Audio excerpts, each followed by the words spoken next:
Hello and welcome everybody. Good morning to Germany and hello, good afternoon to India, our Indian participants. This is a panel on citizen involvement in science and policy. And I'm very grateful that DWIH in New Delhi for the invitation to moderate and host this panel.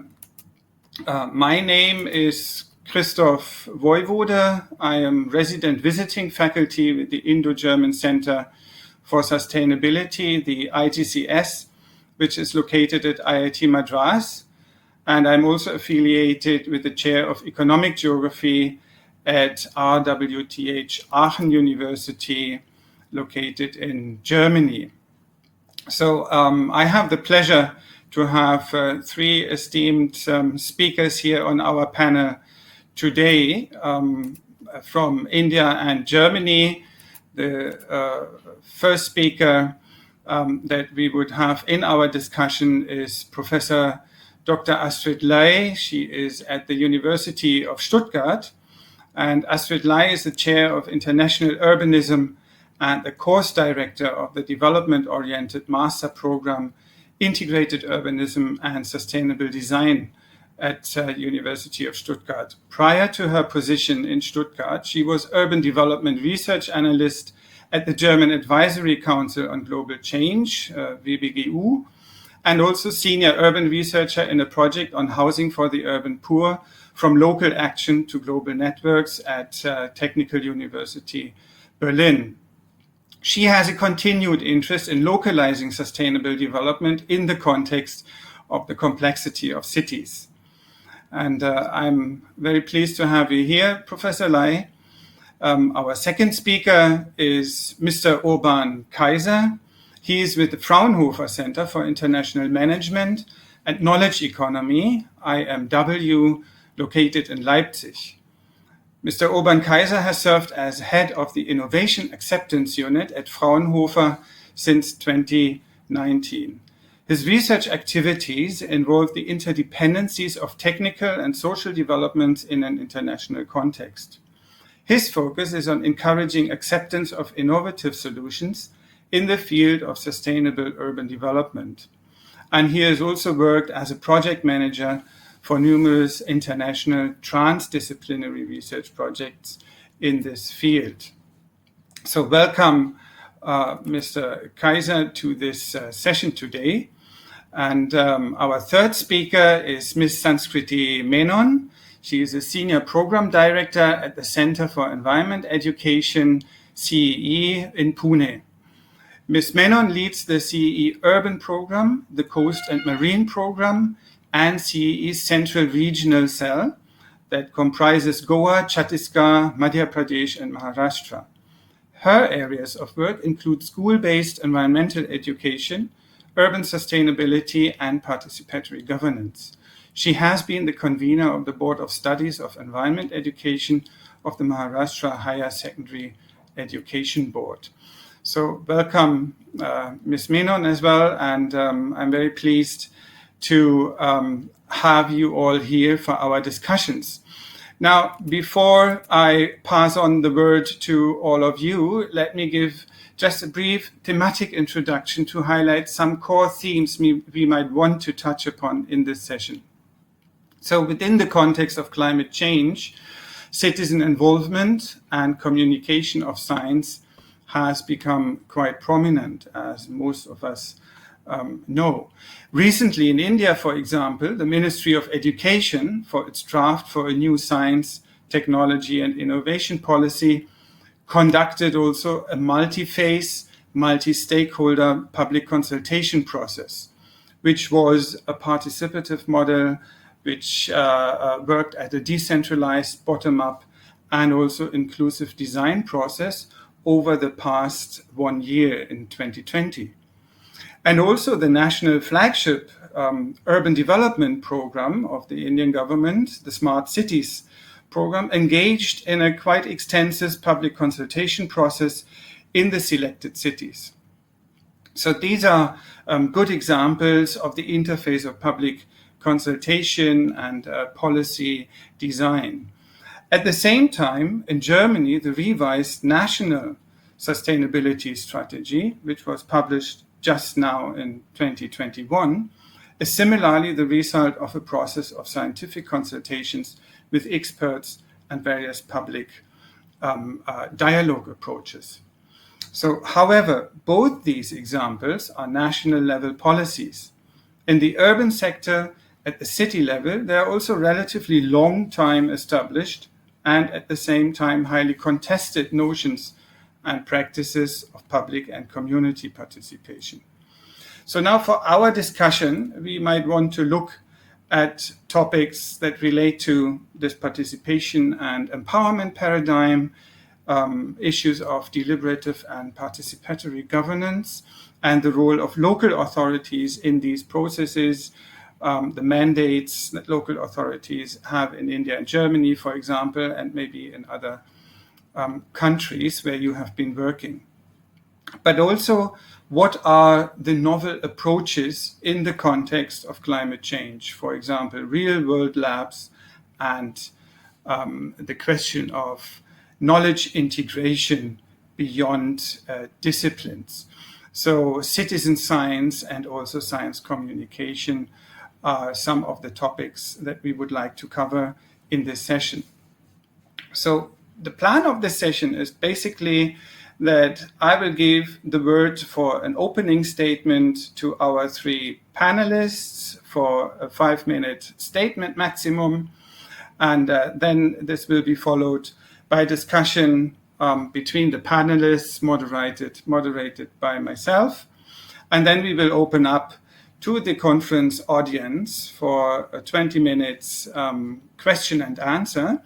And I would like to request the audience, please post your questions already during our discussion so that we can pre-sort them and can also prepare and select those questions so that they are not too repetitive and redundant. So please do that. Thank you very much. Now, let me move on to the first question. For the opening question, I would like to invite all the three speakers to answer and look at the question how they have been involved in citizens' participation, policy and science with regard to climate change in their own work in terms of the approaches that you have used and perspectives that you apply for your work. And for this, I would like to invite Professor Astrid Ley to start, please. So I hand over to you, Professor Ley, for your opening statement. Thank you very much. Thanks a lot. Thanks a lot for this very kind introduction. A very good morning from Stuttgart and a good afternoon to India. Christoph, for me, this whole topic is becoming a very important topic also in the context of working within the province of Baden-Württemberg. Some of you might know that Baden-Württemberg is a kind of forerunner for these called reality labs, urban living labs, where new forms of citizen participation are tested in formats of transdisciplinary and transformative science. In this context, I was involved in 2 or 3 reality labs. The one which is shared here as an image is the reality lab Sustainable Mobility Culture. You might recall that Stuttgart is a city which is very car-oriented. That is not only because of its economy, but because the city was largely destroyed during the Second World War and rebuilt very car-oriented. Today, the citizens have other longings for a more people-oriented urban space. At the same time, policies, particularly with regards to urban transport planning, have restricted really a different use of the street space. And what you see here were a kind of experiments in the space of the city, temporary 3 months experiments, which work together with the local municipality as our partner and the citizens to develop ideas what are alternatives of using these spaces. What you see here is one of these spaces, Schützenplatz, in the center of Stuttgart. It's actually usually a parking lot in the neighborhood. And together with the citizens, ideas were collected to make this really a communal neighborhood space, which still today is functioning, which was taken over by the neighborhood as a long-term initiative. For me, a very successful example how from an experiment you can scale up and also achieve more longer term goals. And this is for me one topic I think if we work around with citizens, it has to make sense for them locally, but there needs to be also ideas of how scaling up these initiatives. A second aspect, I'm mostly involved more with urban development challenges in the global south. And I've worked a long time around understanding how citizens mobilize around certain challenges around housing, but also how they use that to address topics of climate change and resilience. And here my understanding goes beyond just the locality of, let's say, informal settlement community, but also to understand how citizens manage to link up internationally and use that momentum of mobilization to also influence the thinking of their local governments of how to work with these communities more people-oriented. So this is a second strand of my interest and my input I would like to give for today. Yes, thank you very much, Professor Lai. I think there are a lot of points that we can pick up on, especially also those of how you mobilize local communities and people in neighborhoods. I'm not sure whether we could resolve the problem with Mr.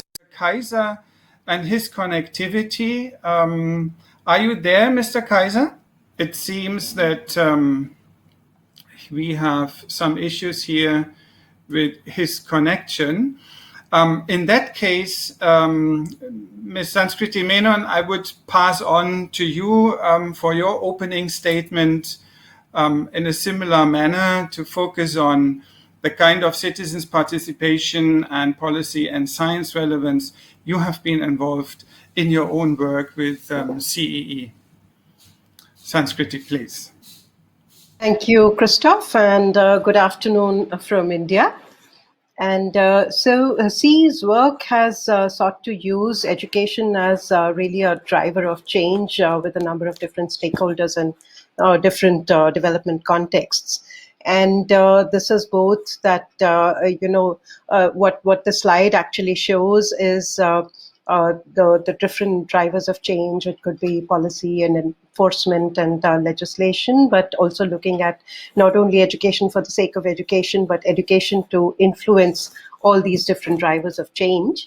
And what we have also is this CO2 pick right and CO2 kick the habit. This is, in fact, the slogan from, I think, maybe 2008, the World Environment Day, which is also still reflecting on the fact that, CO2 kick the habit means that you already have a high energy lifestyle or a high consumptive lifestyle, which you should change to a low carbon one. But for India, it is also that, you have the possibility of choosing different development approaches, and that you should then use the right approach, because we haven't already consumed the carbon space that, might be the fair share, as they say.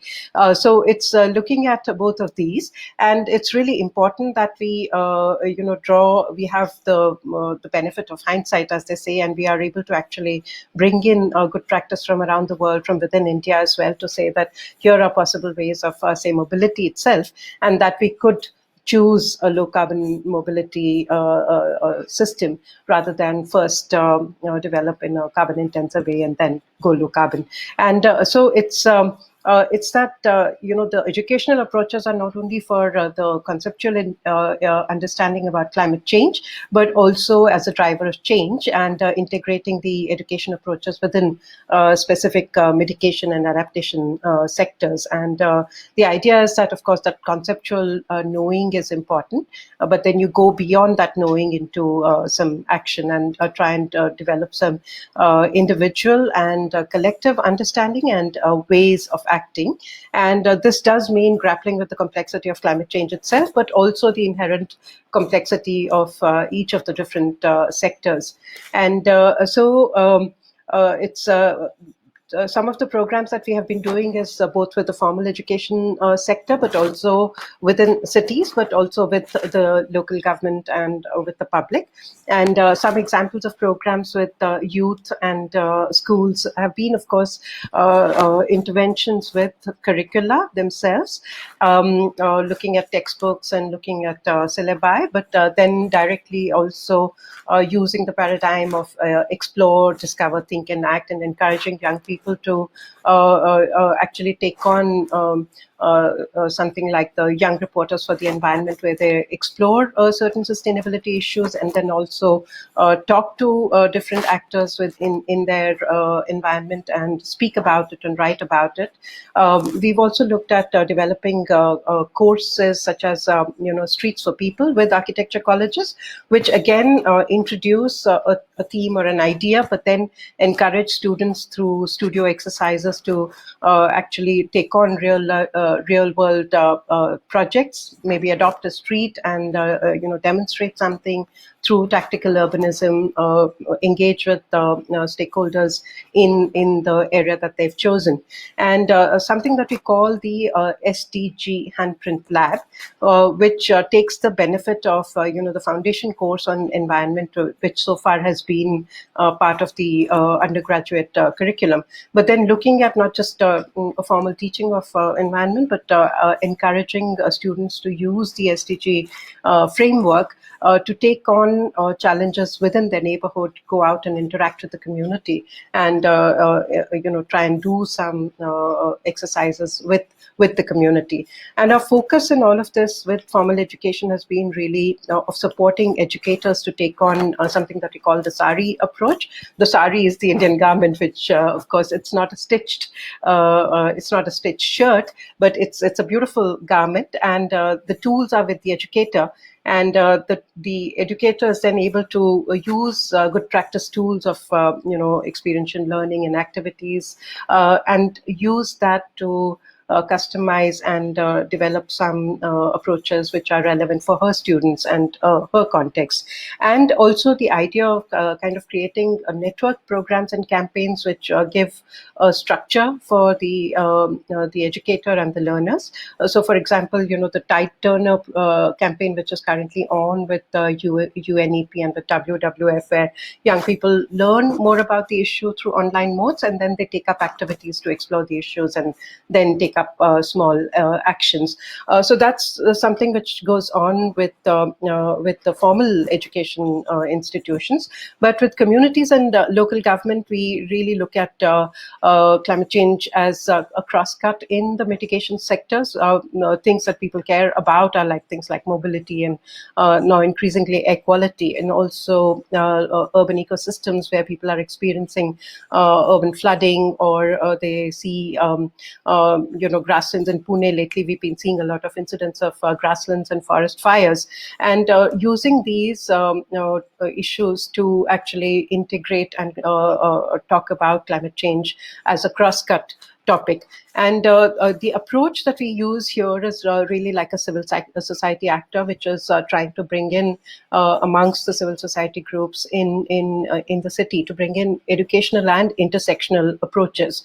Now, for example, in the topic of plantation and greening, it's that there are traditional communities who are dependent on the grasslands in the peri-urban region, and replacing a grassland with a forest would be counter to their interests. But then there is also the issue of grassland fires, which hitherto have been used as a management tool to manage the ecosystem. But then if it's uncontrolled burning, that's really very problematic. Same way, I mean, in mobility seems to be that's the common sort of topic. And here too, we have the rising the shift to private motor vehicles. And here, SOCI's approach has been to work with the local government through projects, but also look at it as a program and try and enhance the use of education, communication, and public outreach as part of formal, as part of the mobility projects themselves. We were also involved in the preparation of the bicycle plan and also in the communication and outreach for bus rapid transit. And so the idea is to integrate educational approaches with formal programs, which are, say, looking at public transport improvement or looking at non-motorized transport improvement, and trying to develop municipal capacity to do education communication as part of their these sectoral sort of programs. And then ourselves carrying out outreach with the public. And in more recent times, it's really that, what this picture shows is to try and use these deliberative democracy approaches, which I think in Europe and in UK, the example of climate assemblies, which are processes created for involving ordinary citizens in the preparation of policies and programs. And they really are predicated upon these principles of inclusivity and of really having people from different walks of life who are selected through democratic lottery. And then they are able to engage looking at information and talk to each other, look at different points of view and consider these and develop some options to act, which are then to be formally considered by local government. So it is like a direct democracy or a participatory democracy approach to be nested within the representative democracy that we have, the system that we have. Christoph, yes. Yeah, thank you very much, Sanskriti, for this very comprehensive overview. I think there are lots of areas that we can pick up from. I'm just thinking about digitalization, formal and informal approaches to this triangle of connecting citizens' involvement, policy development, and also science communication. I'm happy to have you here on board now, online with us, Mr. Urban. Welcome to the panel, and would toss over, with no further ado, the opening statement to you as well. In which way have you been involved in citizens' participation, policy, and science in this context of cities and climate change in your own work? So I pass on to you, Mr. Urban. Mr. Voivode, I hope you can hear me now, and sorry for my technical problems. But now I'm here and happy to share my perspective. So first, let me give you a brief bit of a context about my work environment, so you can better understand the perspective from which I speak. I work for the Fraunhofer Gesellschaft, which is Europe's largest organization for applied research, and it consists of 75 institutes active in various research areas, most of them in the field of technology development with expertise in engineering and natural science. But my institute, the Fraunhofer Center for International Management and Knowledge Economy, or IMW for short, is a bit different. We focus on tackling the socioeconomic issues related to technology development and innovation. The focus of my unit on innovation acceptance is on international collaboration in the fields of urban transformation, the sustainable use of resources, and heritage protection, and more specifically on the challenges and opportunities in transferring innovative solutions with a large distance between the context of creation and use. But this just as a starting point. Now to your questions.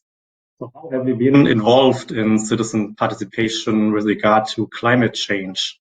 Usually we are involved as social scientists in innovation-driven and transdisciplinary applied research projects, nationally in Germany, but in most cases in an international context, mostly in Europe and Southeast Asia. Thereby, our role is or can vary from project to project, and I would like to illustrate some of our approaches based on two of our projects. The first project I would like to talk about is on energy positive urban districts, and the project is called Sparks. And in this project, we are developing a kind of a toolbox for citizen participation based on a classification of different participation techniques and formats, enabling the derivation of recommendations for which purposes and target groups the different formats are suitable for. And the classification follows, more or less the principles of the International Association for Public Participation, which distinguishes between 5 levels of participation: first, information; second, consultation; third, involvement; third, collaboration; and fifth, empowerment. So this project, you can say, is a bit more on a beta level. However, the second project I would like to talk about is on livable historic districts in Chiang Mai and Thailand. And this is more, let's say, on the practical side with a focus on implementing new approaches. And the main problem addressed in this project is the increasing lack of thermal comfort in historic wooden buildings. And our approach to addressing this problem through citizen participation is manifold. The first, and in my view, quite often most underestimated step in this project was to elaborate the core problem or the core problems, and based on it, the formulation of the central questions, the central research questions for this project. And this we have done in a co-creation process with relevant stakeholders from the neighborhoods as a starting point. And as a next step, we will focus on the development of potential technical and social solutions.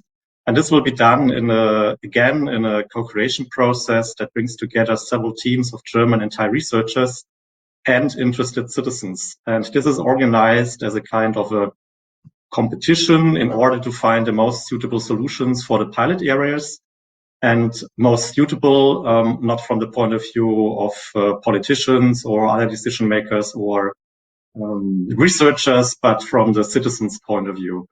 And for this reason, in addition to a jury of experts, which consists of actors from research, politics, business, and as well as civil society, there will also be a kind of a citizen jury that will decide which of the developed solutions will be implemented in the end. And the picture you can see here shows our talks in the beginning to elaborate the core problems. And what I would like to emphasize here is that from my point of view, it's important to go where the people are and to also conduct these sessions in the, let's say, close to the people's daily life. So we did several of these kind of workshops in cafes or other social venues, let's say. So we didn't ask the people to come to the university, to our cooperation partner in Chiang Mai, the University of Chiang Mai. So we just went where the people are, let's say, and stimulated discussions here. And also what you can see here, the guy just, let's say the second guy from the left, for example, is a well-connected and well-respected man in this area we are working. And so it's also, from my point of view, very important that if you would like to work with citizens and work in urban districts, and let's say especially also in the complex issue of climate change, you have to activate some respected and well-connected people in this area who could work as a multiplicator and also facilitator in order to support you in your work. And that's maybe the opening statement, and I am happy to be here now and contribute to this to the following discussion as well. Thank you. Yes, thank you very much, Mr. Kaiser. That's lovely. So Thailand is another place where we now look at different cultural settings as well. And I think this is an interesting point also to pick up in general when we talk about this triangle of citizens' involvement and participation, policy making, and also how we understand communication among stakeholders. And that would be a question that I want to pose now, maybe to Sanskriti. How would you see this? What kind of enabling environment is required that is supportive of such processes of citizens' involvement? From your experience in India and maybe also in other contexts, if you have any experience there. Yes. So I think it's quite important actually that local governments as well as other agencies are in the first place able to really appreciate the role of education. And I mean, it's often that campaigns are better understood and they are visible, and but educational approaches which are sort of more long-standing and which are multi-stakeholder, which actually try to bring people from different walks of life together. I think there is some hesitation that we have found in our experience with local government here, that using education as an instrumental way of just giving information, to now recognizing participatory approaches and saying that this understanding amongst different actors gets constructed by engaging in these processes together. And also the hitherto sort of privileged position of say government knowledge or the knowledge of scientists, but that needs to be actually combined with the everyday experience of citizens, and that the ways to act are actually a construct of bringing these different ways of knowing and ways of thinking and acting together, and choosing something which is it's like a policy decision making process which is inclusive. And I think Indian cities are not necessarily haven't really done it this way in the past. The fact that we need to actually do it in this way is not also fully recognized, and the transition in the role of education itself, and what are good ways of doing it. This, in fact, requires support. I mean, from government itself, to say that let us innovate in these education and participation approaches, from support agencies, whether they are government agencies or external funding support agencies, to provide the space for educational approaches and participation approaches to develop and evolve, because we haven't done these things all these years, so these approaches are also new. And so an enabling environment for participation itself and new education approaches, new communication approaches to emerge, that is actually very critical. And I think even in how do you communicate? Because map literacy or basic literacy, or even looking at maps, visualization, how do you frame? There is a lot of work to be done in refining these methods of communication. So I think in an enabling environment, looking at the role of education and participation itself within policy, within research, within actual practice, that is absolutely necessary today. Right, yeah, thank you, Sanskriti. I think that's an important point, and maybe we can pick up on this later on also in terms of the role of the local authorities, municipalities. How can they be roped in or already part of such approaches? Before we are moving into this, I would like to ask a more, maybe even more fundamental question to Astrid, in terms of how we perceive this topic of climate change, which is often considered a wicked problem, that is a complex systemic challenge of human-environment interrelationships. And would you say that this has also challenged existing methods and techniques and tools of participation? from your perspective and the work that you do?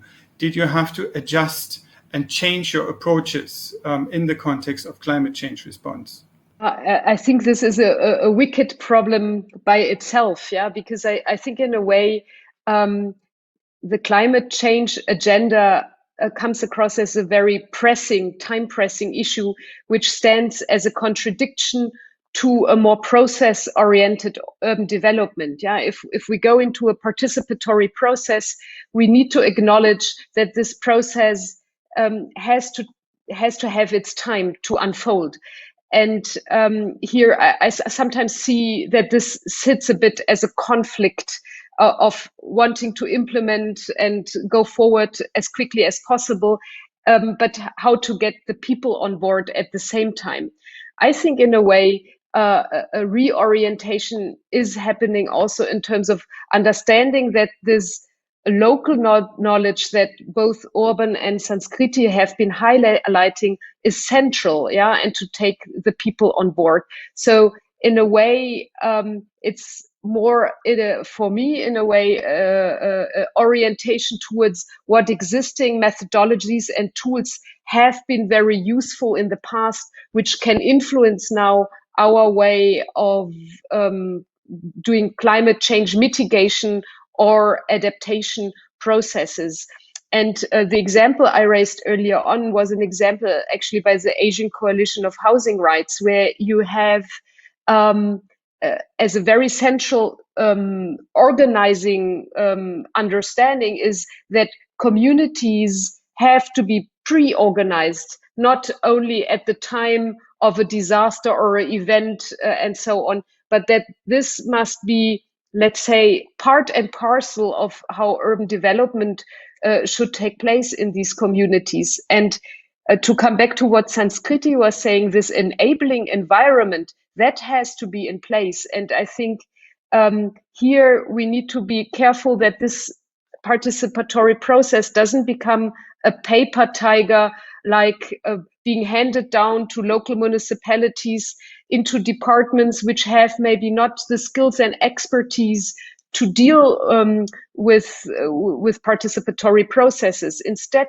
an enabling environment would require to build up this particular expertise on how to contextualize, how to work with the particular local communities as well. And I think a good example is the Community Organization Development Institute in Thailand, which is a kind of parastate, like an agency between the state and the citizens, and which over the years accumulated this kind of knowledge and expertise and tools and methodologies how to work appropriately in a participatory process and way. Yes, I think these are a lot of relevant points that you just mentioned here. And I would like to pick up on this, in fact. There is a new vocabulary also emerging here in this whole field, like transdisciplinarity and also specific methods, like the real-world labs or living labs approaches that are much more experimental and try to involve actually citizens and a wide variety of stakeholders that are part of the social process of change and development, at least potentially. Now, Mr. Kaiser, how would you actually see that? Would you think that there is also maybe a need to rethink concepts like science and knowledge in this context? And is that something that is being challenged in your own projects that you conduct? I would say yes to a particular extent, in particular the term knowledge, but also science. We have, the kind of new, or not so new anymore, but newer phenomena like concepts like citizen science, where you can already see in the term that science is maybe not only related to the, let's say, well-known and established scientists, but also could be extended to other areas, at least to some extent. And also the term knowledge has to be, I guess, especially in a context of real urban labs or real real labs, let's say, has to be, you have to rethink it. And as I said earlier in my opening statement, to get further or to increase the knowledge, you have to also look for the local knowledge, because especially in the districts or in the communities, you have so much knowledge, and I guess you cannot just bring in solutions from the scientific world. You also have to discuss it with the people. You have to even develop new ideas together with the people. And because in the end, the solutions should fit to the local context and have to be acceptable for the people there. And so we can only solve these challenges if we involve or include this local knowledge, and not without them, and on all the levels, and in the interaction with different stakeholders. And what is also important from my point of view in this respect, if you work together with a lot of different people and from different areas, you have to also understand maybe the different potential roles for all these actors. On the one hand, they might have their formal roles, like as scientists or as a people from administration or from business or from politics. But also important is their informal role, and this is more maybe sometimes related to their personality. And in this respect, I still like to work with some of the core ideas of the so-called promoter model, by which you can identify different roles in transformation processes. So have people who are able to, so they call it power promoters, so they can really have some maybe decision power or are able to convince some decision makers. So you have the experts, let's say, for example, some of the scientists, but also people from the local area with some really expert knowledge on the local context, for example. You have people who are really good in let's say, managing all the relationships, and so more on the human factor, let's say, and then also people who are very well organized and could really well organize the processes. So in all this, let's say, very sometimes tricky and environment to get further, to achieve some progress in this field. Yeah, thank you for these details, and I think it highlighted actually also the challenges, and also the point that these processes are very much unpredictable. We might have certain frameworks to approach these complex issues and challenges, but then they need to be adapted, adjusted to local contexts, and actually worked through with the communities and the people in that particular place and location. Now, I'm aware and conscious of our time, but before we toss over the Q&A to the audience, we have a few questions coming in here already. I would like to pose a question to all of you, so feel free to respond to this, which I think is very important when we look at the whole challenge as a global challenge, as a question of global transformation towards sustainable societies, towards a sustainable world, basically. So how important would you say is this role of global networks and knowledge sharing, and also knowledge mobilities in this transnational and also cross-cultural context? And here we might also want to look into what we are basically using here now, the digital world. How does digitalization and the virtual world maybe facilitate, and what are the constraints of this? So from your experience, how do you work in this global context, and how can we also use frameworks that have been developed in one place, maybe adapt and also try out in other locations. So this is an open question. Any of you might want to start. Christoph, I'm happy to start. I think this is a very important aspect you're touching upon. First of all, I think these global networks are important transmissions ways of transmitting ideas, but we need to caution against not rubber stamping ready-made solutions from one place to the other. So that's what I'm very careful about. But it's about this exchange of experience, which is very central. For instance, a peer-to-peer experience between people working in education. I would be highly interested to exchange with Sanskriti, for instance, but people also working in local government and even people working in the local community. So ACHR or Sheikh Salam Dwellers International, they would, for instance, also organize this on a transnational scale, this exchange of knowledge and also practical knowledge how to deal with situations of conflict or where policy stands against you and so on.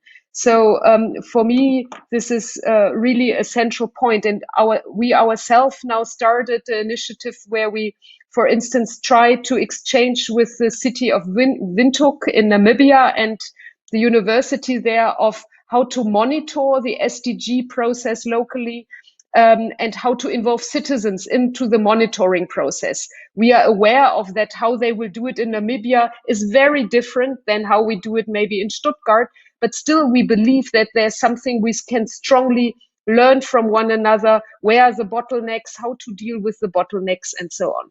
I can pick up, and I fully agree with Astrid's comments. I think it's very important that we can learn from each other and getting inspired by each other. This is essential for being able to develop then own locally fitting solutions. And as Astrid said, not as a blueprint or just as, you have it there and then you just implement it. In the other context, in another local context, this wouldn't work. But as an inspiration for maybe some opening your mind and developing new ideas which really fit to the own local context. So problems and challenges are global, but solutions are local, I would say. And especially in this international context, you have to be aware, and as Astrid already stated, that methods, techniques, and tools which might work very well in one country might not work in another country or region due to some contextual factors like cultural factors, legal factors, etc. And maybe in Germany we have more, let's say, sometimes kind of management approaches or very clear defined processes, and maybe this wouldn't work in other parts of the world, and you have to be maybe sometimes use other approaches which might be more informal, which on the other hand then might have a problem to work in Germany. So this you really have to have in mind and have to an idea and to have to really understand what could work and what could not work. And this is why you need a lot of communication and talks and understanding and really understanding the core problem. Yes, thank you. I just wanted to add a little bit here, Christoph, and I fully agree with both Urban and yes. So my suggestion is also that it's not only that there are national and international networks, but they also need to be intersectional in a sense. So, for example, we're looking at education for sustainable development. And so there are approaches which are ESD approaches, education and communication approaches. There are also democratic engagement approaches, which would also benefit from looking at the methods of communication and methods of mobilization that ESD practitioners use, as well as there are say good practices that are there from say mobility network. I'm saying so, or say equality. So there are sectoral networks that are there in the world. There are also ways of doing things kind of networks that are there.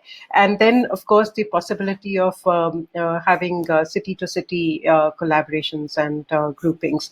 And I think there's value in looking at really a network of networks kind of approaches as well, and being part of many types of initiatives, many types of networks as well, so that you're able to draw in and use multiple types of approaches as becomes relevant to the problem at hand that you're working with. Thank you very much, Sanskriti, for your input as well. And now let's move on to a couple of questions that I have received here. And the first one is, in fact, quite interesting. Sai Charan is asking, he was wondering, where does the tech people contribute in this space? So per se, I come from a background of computer vision and imaging processing. So that would link now to maybe the digital aspects or virtual aspects and how they can contribute to participative processes and involvement of public and science communication.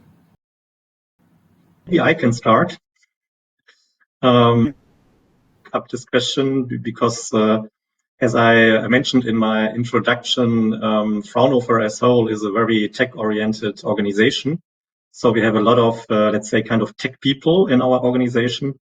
And so what we do and what we also do in this project, I mentioned in the beginning in Chiang Mai, is that we work very closely together with these kinds of tech people. So they have some ideas in mind. They work together with researchers also from Thailand, but then they're not developing it together in, let's say, their own silo, but they are involving in this process already citizens. So this is so citizens can contribute on the one hand to this also solutions of or development of technical solutions. But also on the other hand, the tech people play an important role in this kind of process so that these ideas could be further developed into, let's say, real working solutions in the end. So this is kind of an interaction between the tech people and the citizens. Mm-hmm. Yeah. All right. This is probably a good question here for Astrid. By Angela Jane. What are the most suitable methods to create inclusive approaches in order to address and involve all groups of society? Quite a challenging question, but maybe you would. Picking up on that. No, I think it's particularly the challenge of not coming across now with giving a very generalized answer to this question, because the discussion before has showcasted that we need to really look very contextual when finding suitable methods to be inclusive. Yeah. And I think maybe the first thing is it needs to be very contextualized. What are the methods to include people? Yeah. And this might be different. I give you two examples here. What we did in that project in Stuttgart around these use of parking spaces, we actually had a kind of citywide competition about ideas, and students were the ones who realized the ideas which were voted for by the citizens. And this campaign was very successful, and people felt they're part of influencing that. So that was a good way as a stepping stone. Yeah, you later asked this question of the role of experiments as well. I think to have something on a small scale to discuss the bigger issues is a very good way of getting people involved in the first stage. For sure, it then needs to carry on in different regards.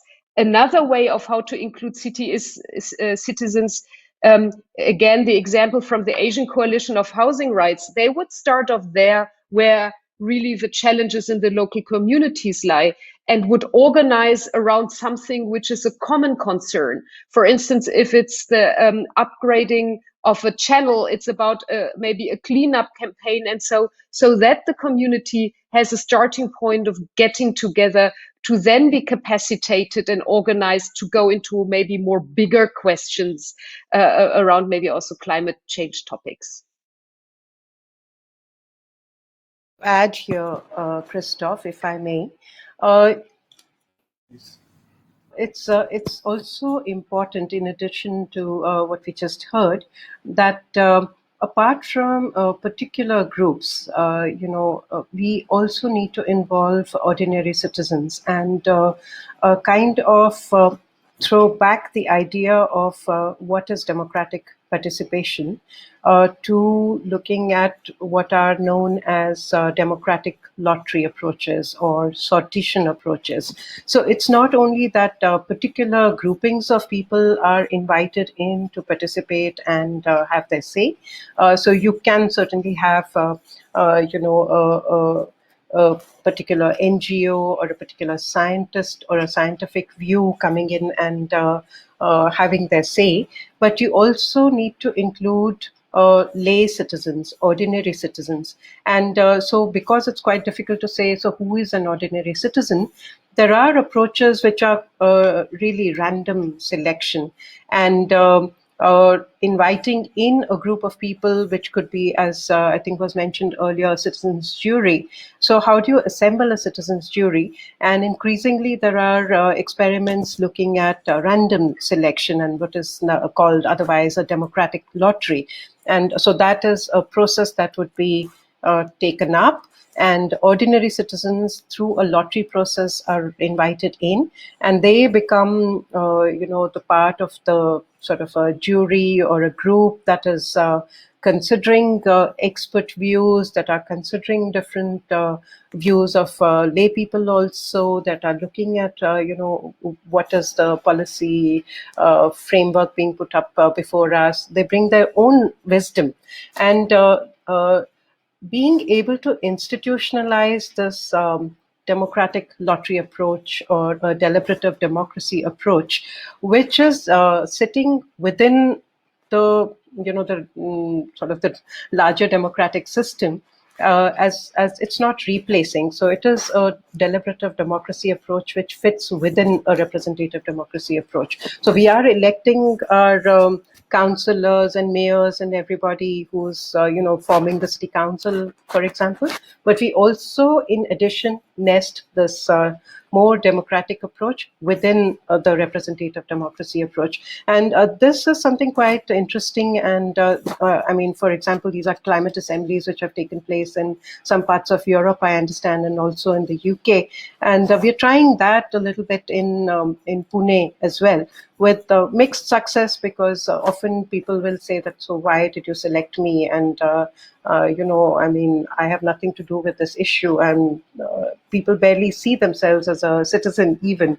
And so this idea of the democratic lottery has been discussed, but it needs to be also worked upon and figured out how to best integrate it. Yes, this is a very interesting point. This question of mobilization and also inclusiveness in citizens' participation. And there is maybe one last question, because we are running out of time, but it's a question related to this before we close. It is always easier to engage citizens if the issues are close to their everyday lives, asked Annika Rossmiller. Do you see any challenges in communicating complex topics in citizen participation? How would you overcome them? So maybe, Urban, you could briefly respond to this, and then we shall have to close this very engaging session. I guess I have some seconds left, so I would say very briefly, also here, I guess visualization, so simplification could help in the communication process, so that you try not to maybe pick up, or let's say try to discuss the whole complex issues, but break it down into pieces. Are we still in? I'm not sure. You're still live. Yeah, okay. I guess this would be my short answer for this last minute. Okay, thank you all very much for this very vivid and I think, if not conclusive, but very broad and wide range discussion that we had on a very complex topic at the same time. So I think a lot of this is about continuing the work and also develop the methods further, experiment, exchange, share the knowledge, and work from the local up to the global. There are plenty of issues that we need to address in various contexts, but we might be able to probably address them if we rope people in and they take ownership and can bring in their own perspectives. So a multi-stakeholder process is probably one of those approaches that brings together the various types of knowledges, the various perspectives on what science and what also the values are. And in this context, we of course also need to deal with power relationships.